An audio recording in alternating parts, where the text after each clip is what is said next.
మారుతి అనుగ్రహం ప్రారంభ మే 8వ తారీఖు 2026 వారం శుక్రవారం పరాభవనామ సంవత్సరం ఉత్తరాయణం వసంత ఋతువు వైశాఖమాసం కృష్ణపక్షం షష్ఠి తిథి. షష్ఠి ఉదయం 8:40 వరకు ఉంది.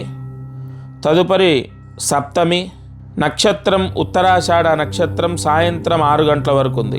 వారం శుక్రవారం. ఈ ఉత్తరాషాఢ నక్షత్రం శుక్రవారం. ఈరోజు దీపారాధన కోర్టు కేసులు ఆస్తి గొడవల్ని తీసేస్తుంది.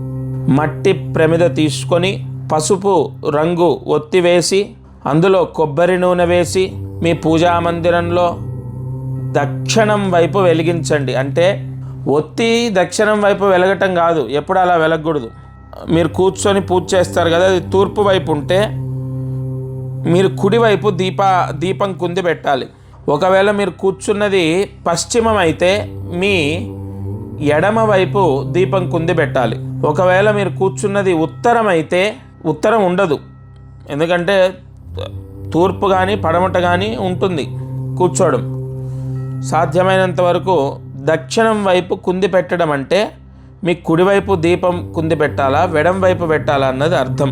ఇక్కడ కన్ఫ్యూజ్ అవ్వద్దు. పూజా మందిరంలో సగభాగంలో కుడివైపు తీసుకోవాలంటే దక్షిణం వస్తుంది. అది అంటే మీ పూజా మందిరానికి వంటగది వైపు దీపం కుంది వెలిగించాలి. ఓవరాల్గా పూజా మందిరంలోనే దీపం పెట్టాలి, వంటగదిలోనో ఇంట్లో దక్షిణంలోనో కాదు. అలాగే దీపం దక్షిణం వైపు తిప్పి వెలిగించడం కాదు, తూర్పు వైపే వెలగాలి దీపం, కానీ దక్షిణం వైపు పెట్టాలంటే మీ కుడి వైపు పెట్టుకోవాలి. ఒకవేళ మీరు పశ్చిమం కూర్చుంటే అది మీ ఎడం వైపు పెట్టుకోవాలి. వాస్తవానికి ఎప్పుడైనా పూజా గది తూర్పు వైపే ఉండాలి. అంటే మీరు కూర్చుంటే మీ ఎదుట తూర్పు ఉండాలి, మీ వెనకాతలుగా. చాలామంది ఏం చేస్తారంటే పూజా మందిరము పశ్చిమాన పెట్టి దేవుడు తూర్పు చూడాలి కదా అంటే అప్పుడు మనం పశ్చిమం పూజ చేస్తాం కదా, మనం పశ్చిమం కూర్చొని పూజ చేయకూడదు కదా. కాబట్టి మనం ఎప్పుడూ తూర్పున కూర్చొనే పూజ చేయాలి, అదే విశేషం. అయితే దక్షిణం వైపు కొబ్బరి నూనె వేసి మట్టి ప్రమిదలో దీపాన్ని వెలిగించండి. సూర్యాస్తమయంలోపు ఈ దీపారాధన చేస్తే కోర్టు సమస్యలు పోతాయి, ఆస్తి గొడవలు పోతాయి. ఇక అదృష్టమైశ్వర్యం. ప్రతిరోజు ఈ ఛానల్లో చిన్న చిన్న పరిహారాలు మనం తెలుసుకుంటున్నాం, చేస్తున్నాం. చాలామంది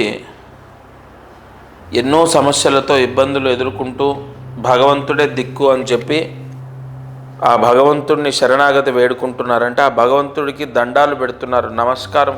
ఆ భగవంతుడికి చెయ్యని పూజ లేదు. కానీ కొన్ని సమస్యలు, ఇప్పుడు ఎంతో కాలంగా పూజలు చేస్తున్నాం, లేదా ఎన్నో దానాలు చేశాం, ఎన్నో జపాలు చేయించాం, ఎన్నో పూజలు చేశాం, కానీ మా సమస్య అనేది అలాగే ఉంది. అవి శాశ్వతంగా మీ జీవితంలో మీరు బ్రతికినంతకాలం ఉండేవేం కాదు. కొన్ని పరిహారాలు ఉంటాయి. ఇప్పుడు అప్పుల బాధలు, ఆర్థిక సమస్యలు ఉన్నాయి. జాతకంలో మీరు పుట్టినప్పుడు మీకు ఒక లగ్నం ఉంటుంది, అది మీకు తెలియకపోయి ఉండొచ్చు. ఆ లగ్నం ఏంటో నేను చెప్తాను. మీ జాతకాన్ని చూసి నేను ఆ లగ్నం చెప్తాను. ఆ లగ్నానికి ధనాధిపతి నక్షత్రాలు నెలకు 3 సార్లు వస్తాయి. ప్రతి ఒక్కరి జాతకంలో ధనాధిపతి నక్షత్రం అనేది 3 సార్లు వస్తాయి నెలకు. ఆ 3 నక్షత్రాల్లో అంటే ఆ 3 సార్లు మీరు తలస్నానం చేసి కొన్ని పరిహారాలు ఉంటాయి. చాలా చిన్న పరిహారాలు. ఖచ్చితంగా మీకు ఆర్థిక పీడలు పోవటం, లేదా ఆదాయం పెరగడం, అప్పులు పోవటం, ఈ డబ్బు సమస్య అనేది పోవడానికి ఈ పరిహారం. అలాగే పెళ్ళిళ్ళు అవ్వట్లే, పెళ్ళి అవ్వాలి. కుజదోషం వల్ల చాలా వరకు ఇబ్బందులు ఎదుర్కొంటుంటారు పెళ్ళి అవ్వక. ఈ కుజదోషము శాశ్వతంగా విముక్తి అవ్వడానికి మృగశిర నక్షత్రంలో కొన్ని చిన్న పరిహారాలు ఉంటాయి. అవి చేస్తే కుజదోషం పోతుంది. ఆ కుజదోషం పోయిన వెంటనే మంచి సంబంధం వచ్చి పెళ్ళి అవుతుంది. సరే, మాకు ల్యాండ్ అమ్ముడు పోవాలి, లేదా ఇల్లు అమ్ముడు పోవాలంటే విశాఖ నక్షత్రంలో నైరుతిలో ఉన్న మట్టిని తీసుకొని కొన్ని పరిహారాలు చేసే ఉంటాయి. ఇప్పుడు ఏదైనా ల్యాండ్ అమ్ముడు పోవాలి, లేదంటే ఇల్లు అమ్ముడు పోవాలి. విశాఖ నక్షత్రంలో నేను ఒక పరిహారం చెప్తా, వెంటనే ల్యాండు ఇల్లు అమ్ముడు పోతుంది. ఇలా ఎన్నో ఉన్నాయి. వ్యాపారంలో ఎదుగుదల కోసము, నరదృష్టి పోవడం కోసము, అలాగే విదేశాలకు వెళ్ళాలి. విదేశాలకు వెళ్ళడానికి మంగళవారం రాహుకాల సమయంలో ఒక పరిహారం ఉంటుంది, అది చేస్తే విదేశాలకు వెళ్తారు. మీ జాతకాన్ని బట్టి, మీ నక్షత్రాన్ని బట్టి చెప్తాను నేను. అప్పుడే వెంటనే సక్సెస్ అయ్యి మీరు విదేశాలకు వెళ్తారు. కొంతమంది జాబ్ రావట్లే, మంచి జాబ్ రావాలని ట్రై చేస్తూ ఉంటారు. ఖచ్చితంగా దశమాధిపతి నక్షత్రం అంటే ప్రతి ఒక్కరి జాతకంలో దశమాధిపతి ఏ నక్షత్రంలో ఉన్నాడో ఆ నక్షత్రంలో కొన్ని పరిహారాలు చేసుకోవాలి. వెంటనే ఇమీడియట్లీ జాబ్ వచ్చిన వాళ్ళు చాలామంది ఉన్నారు. అలాగే మాకు విదేశాల్లో ఉన్న అంటే మా పిల్లలు విదేశాల్లో ఉన్నారు, వాళ్ళకి వీసా ప్రాబ్లం పోయి వాళ్ళకి మంచి జాబ్ రావాలి. సేమ్ వాళ్ళు విదేశాల్లో ఉన్నా, ఇక్కడున్నా, ఎక్కడున్నా దశమాధిపతి ఏ నక్షత్రంలో ఉన్నాడో ఆ నక్షత్రము, ఇప్పుడు ఉదాహరణగా రీసెంట్గా చెప్తున్నారు, కెనడాలో ఉంటాడు అబ్బాయి, దశమాధిపతి ఆశ్లేష నక్షత్రంలో ఉన్నాడు. ఆశ్లేష నక్షత్రంలో వాళ్ళ అమ్మగారు ఇక్కడ ఉన్నారు, ఆవిడ ఒక పరిహారం చెప్పాను, ఆవిడ చేసింది, అక్కడ వాళ్ళ అబ్బాయి చేశాడు, వెంటనే జాబ్ కన్ఫర్మ్ అయింది. సత్య ప్రమాణంగా చెప్తున్నాను, కన్ఫర్మ్ మీ జాతకంలో మీ సమస్యలకు పరిష్కారాలు ఉంటాయి. నేను అందుకే ఎప్పుడు చెప్తాను, మీ జాతకాన్ని మీరు చూపించండి. మీకు డేట్ ఆఫ్ బర్త్ లేకపోయినా సరే, టైమ్ ఆఫ్ బర్త్ లేకపోయినా సరే, నేను మీ వేలిముద్రల ద్వారా మీ జాతకాన్ని రాస్తాను. నేనే స్వయంగా, మీరు ఒకవేళ రాలేకపోతే, మీరు వచ్చి కలవలేకపోతే నేనే స్వయంగా ఫోన్లో మాట్లాడతాను, లేదా మీరు కుదిరితే వచ్చి కలవండి అని ఎందుకు చెప్తానంటే మీ జాతకంలోనే దానికి పరిహారం ఉంటుంది. ఒక పెళ్ళి అవ్వడానికి, వైవాహిక సమస్యలు పోవడానికి, సంతానం కలగడానికి, ఇదంతా కూడా మన జన్మ నుంచే కదా. పెళ్ళి ఎవరికి? మనకు. సంతానం మనకు. తర్వాత వైవాహిక సమస్య ఎవరు? మనము. అంటే మన జన్మ నుంచే ఇవన్నీ కష్టాలు వస్తున్నాయి మనకు. లేదా డబ్బు సమస్య, ఉద్యోగ సమస్య, వివాహ సమస్య, కన్ఫామ్గా మీ జాతకంలోనే మీ తలరాత మార్చుకునే పరిహారాలు ఉంటాయి. నేనేమి బ్రహ్మదేవుణ్ణి కాదు, కానీ నేను ఎంతోమంది జీవితాల్లో బ్రహ్మ రాసిన తలరాతని వాళ్ళకు యోగంగా మార్చి ఇచ్చాను. అది మనకు ఋషులు అందించిన జ్యోతిష్య శాస్త్రాన్ని బట్టే. తప్పకుండా మీకు ఏ సమస్య ఉన్నా అది విముక్తి అవ్వడానికి మీ జాతకాన్ని మీరు చూపించండి. ఎన్నో ఎన్నో ఎన్నో మనం ప్రయత్నాలు చేశాం కదా, ఇది ఒక చివరి ప్రయత్నం అనుకొని చేయండి.